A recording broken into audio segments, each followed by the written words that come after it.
बच्चों, आज हम हिंदी व्याकरण के अंतर्गत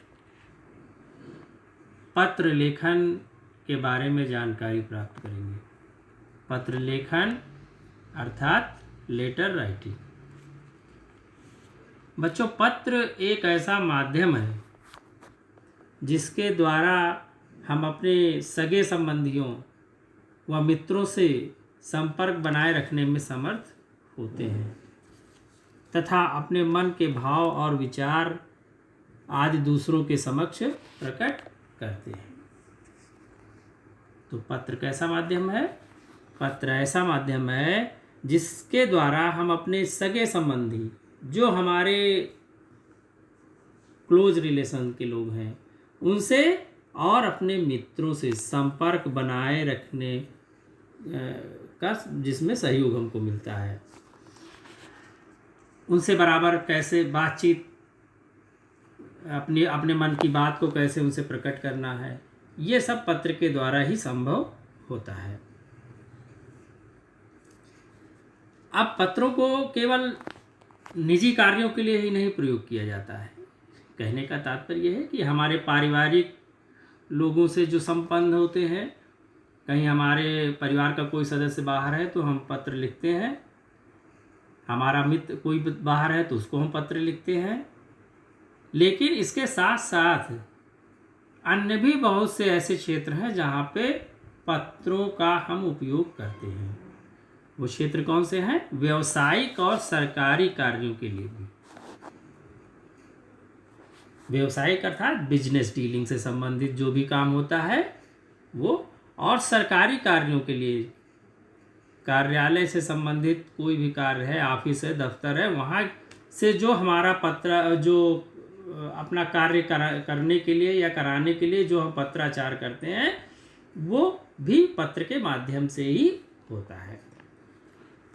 अब बच्चों देखिए, पत्र के अंग, जब हम कोई पत्र लिखते हैं तो उस पत्र में कौन कौन से उसके पार्ट्स होते हैं, पत्र के क्या क्या पार्ट्स होते हैं, वो हम जानकारी यहाँ पर हमें दी गई है। पत्र का पहला सबसे प्रमुख अंग होता है पत्र प्रेषक। पत्र प्रेषक कौन होता है? जो पत्र भेजता है। तो पत्र प्रेषक का पता, स्थान व दिनांक, उसका नाम क्या है, पता क्या है, स्थान कहाँ क्या है, और किस दिनांक को वो पत्र भेज रहा है, प्रेषक, भेजने वाला जो होता है। नंबर 2, पत्र प्राप्तकर्ता का पदनाम व पता। पत्र प्राप्तकर्ता कौन होता है? जिसको हम पत्र भेजते हैं। पत्र पाने वाले का पदनाम क्या है, उसका पता क्या है, ये जरूरी होता है। भाई पता दोनों को होना चाहिए, भेजने वाले का भी और पत्र पाने वाले का भी पता होना चाहिए। तीसरा है संक्षिप्त विषय, किस विषय पर हम पत्र लिख रहे हैं, इस चीज का भी पत्र में उल्लेख होना आवश्यक होता है। नंबर 4, चौथा अंक क्या होता है? संबोधन या अभिवादन। हम पत्र किसको लिख रहे हैं उसको संबोधित करेंगे, और अभिवादन भी जरूरी है। शिष्टाचार के नाते जिस व्यक्ति को हम पत्र लिख रहे हैं उसको अभिवादन भी करेंगे। फिर 5वां पत्र का अंग होता है पत्र की विषय वस्तु। विषय तो हमको मालूम हो गया, अब विषय वस्तु क्या होता है? जो उस विषय से संबंधित जो भी जानकारी हम अपने पत्र में देते हैं वो होती है विषय वस्तु। डिटेल से कोई जो कंटेंट है जो हम देते हैं वो विषय वस्तु कही जाती है। अब नंबर 6 पॉइंट क्या होता है? छठा अंक क्या होता है पत्र का? समाप्ति। पत्र को अचानक तो समाप्त नहीं कर सकते हैं, इसलिए उसकी समाप्ति की फिर एक तरीके से कुछ शब्दों का प्रयोग करके उस पत्र को हम समाप्त करते हैं। आखिर में हम क्या करते हैं? हस्ताक्षर पूर्व की शब्दावली है। हम अपना नाम लिखते हैं, लेकिन नाम के पहले हम कुछ शब्दावली ऐसे लिखते हैं शिष्टाचार पूर्वक, जिनका कि पत्र पढ़ने वाले के ऊपर अच्छा प्रभाव पड़ता है। तो बच्चों, इस तरह से ये 8 प्रकार के पत्र के अंग जो है मुख्य रूप से बताए जाते हैं। अब पत्र कितने प्रकार के होते हैं? जैसा कि अभी हमने ऊपर देखा कि हम अपने सगे संबंधियों को पत्र लिखते हैं, हम कार्यालय को पत्र लिखते हैं, हम किसी बिजनेस कंपनी को जो है पत्र लिखते हैं। इससे ये हमको अनुमान हुआ कि इसका मतलब पत्र एक जैसे नहीं होते, पत्रों में भी अलग अलग तरह के उसके रूप होते हैं, अलग अलग प्रकार होते हैं। तो इस आधार पर हम पत्रों को 2 रूपों में बांटते हैं। 2 प्रकार के पत्र लिखे जाते हैं। पहला होता है औपचारिक पत्र और दूसरा अनौपचारिक पत्र। औपचारिक पत्र कैसा होता है? फॉर्मल लेटर होता है, और अनौपचारिक इनफॉर्मल लेटर होता है। अब आइए देखते हैं औपचारिक पत्र किसे कहते हैं। जिन व्यक्तियों के साथ हमारे निजी संबंध नहीं होते, उन्हें लिखे जाने वाले पत्र औपचारिक पत्र कहलाते हैं। ऐसे लोग जिनसे हमारे कोई निजी संबंध नहीं है, निजी संबंध अर्थात माता पिता, भाई बहन, मित्र या और कोई सगा संबंधी, ये ऐसे संबंध जिन व्यक्तियों के साथ नहीं होते हैं, उनको हम प्रायः कैसे पत्र लिखते हैं? औपचारिक पत्र लिखते हैं। औपचारिक पत्र, ये जो औपचारिक पत्र हैं, जो फॉर्मल लेटर्स हैं, वो 3 प्रकार के होते हैं। 3 प्रकार के, जैसे कि पहला कैसे होते हैं? प्रार्थना पत्र, एप्लीकेशन लेटर होते हैं। जैसे कि प्रधानाचार्य को जो भी हम प्रार्थना पत्र देते हैं, वो इसके अंतर्गत आते हैं। प्रार्थना पत्र के अंतर्गत कि शुल्क मुक्ति के लिए है, या छुट्टी के लिए कोई पत्र आवेदन पत्र करते हैं, या कहीं नौकरी के लिए कोई आवेदन पत्र करते हैं, तो ये सब प्रार्थना पत्र के अंतर्गत आते हैं। औपचारिक पत्र में दूसरा कौन सा प्रकार है? व्यावसायिक पत्र है।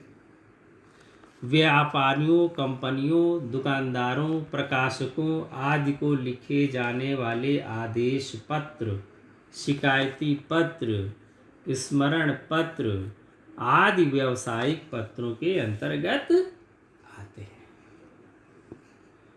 जो भी पत्र बिजनेस डीलिंग से संबंधित होते हैं, चाहे किसी कंपनी को हम लिखें, या किसी दुकानदार को लिखें, या किसी प्रकाशक को लिखें, ऐसे पत्र जो है वो व्यावसायिक पत्र के अंतर्गत माने जाते हैं।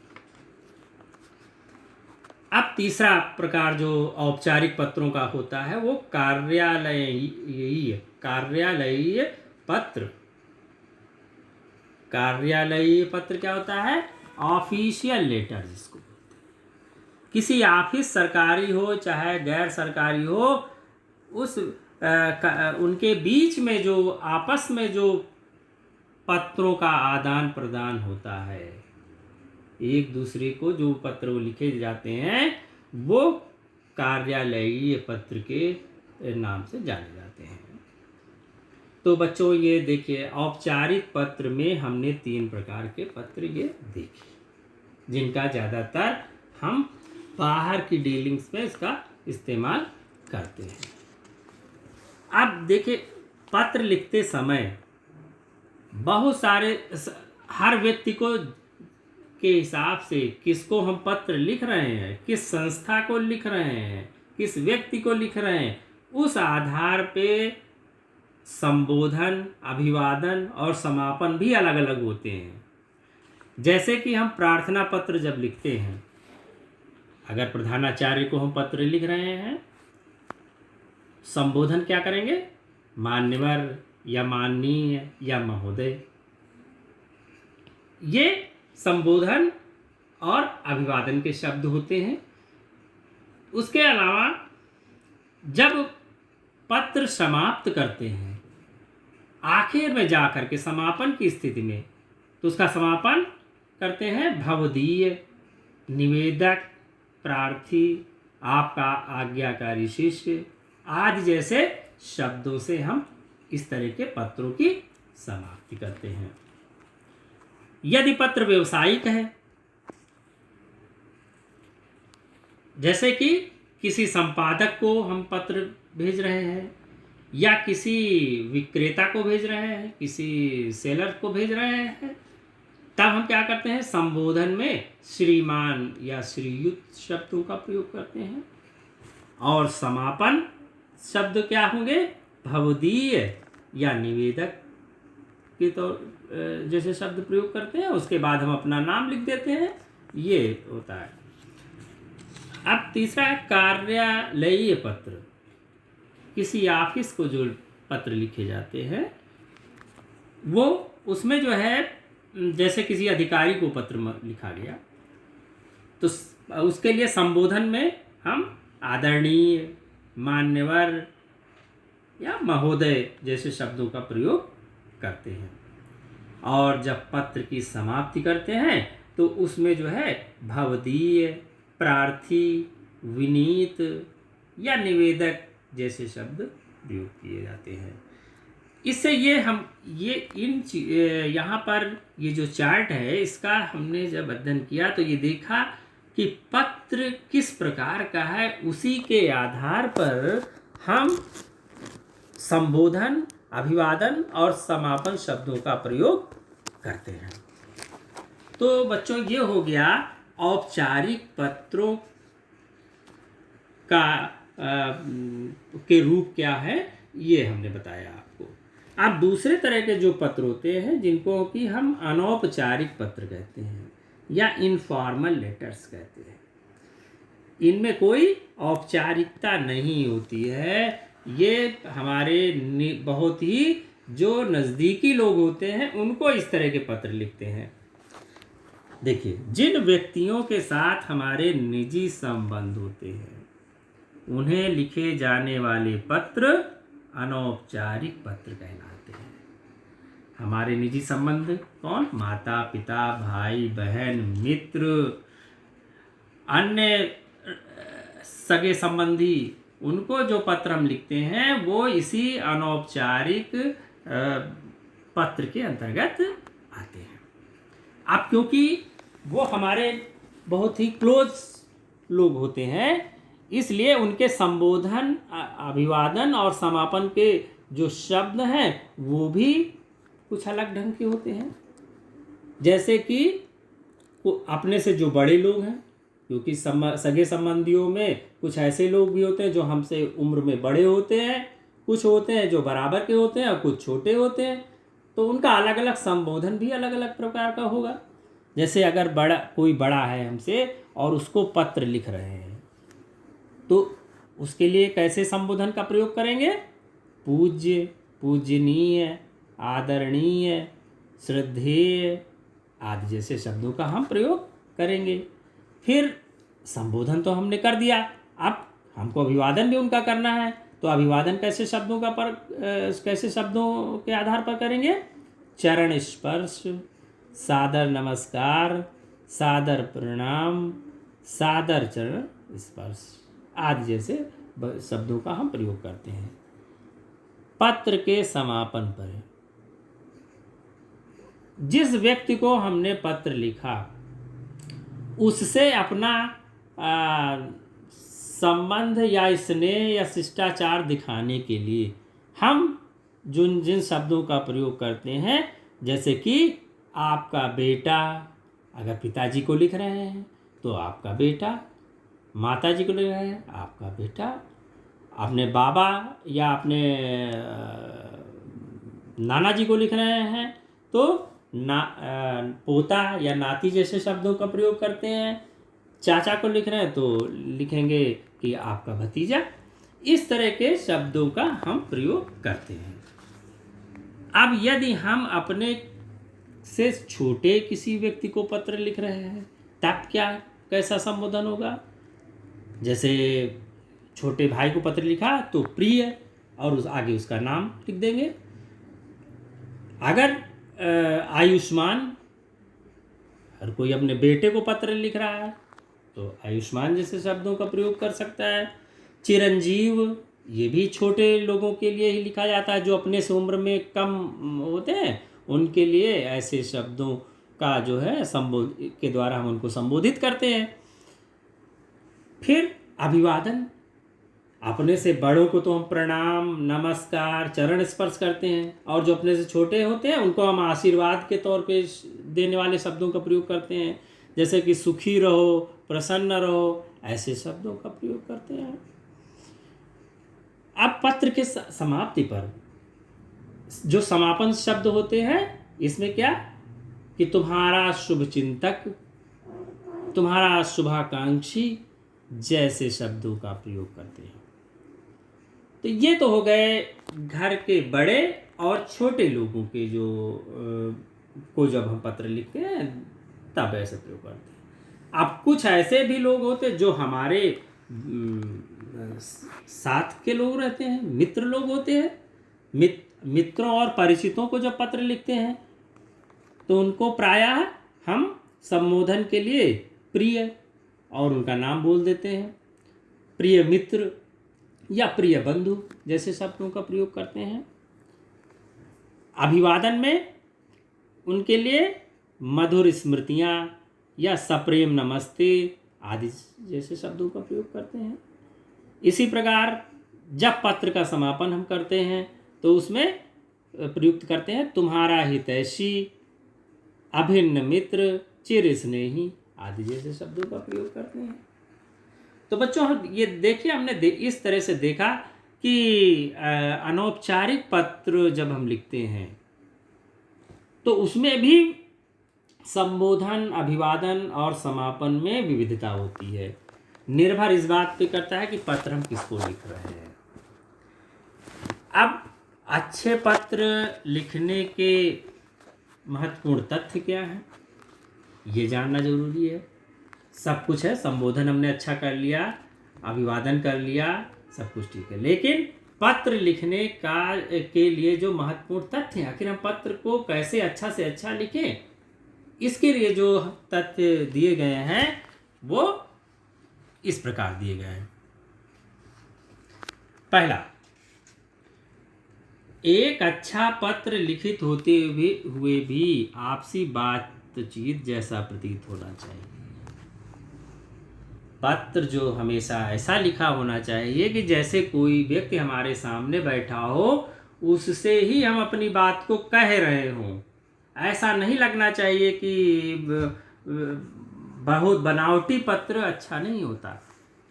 बिल्कुल जैसे कि कोई व्यक्ति मेरे सामने बैठा हो, इस हिसाब से वो पत्र लिखा जाना चाहिए। पत्र बोलचाल की तरह सरल व स्पष्ट भाषा में लिखना चाहिए। जैसा हम बोलते हैं उसी तरह की भाषा का हम प्रयोग करें पत्र में। पत्र में छोटे वाक्यों का प्रयोग करना चाहिए। पत्र में जो वाक्य लिखे जाते हैं वो छोटे होने चाहिए, बहुत लंबे चौड़े नहीं होने चाहिए कि पढ़ने वाला जो है उसको पढ़ने में दिक्कत महसूस हो।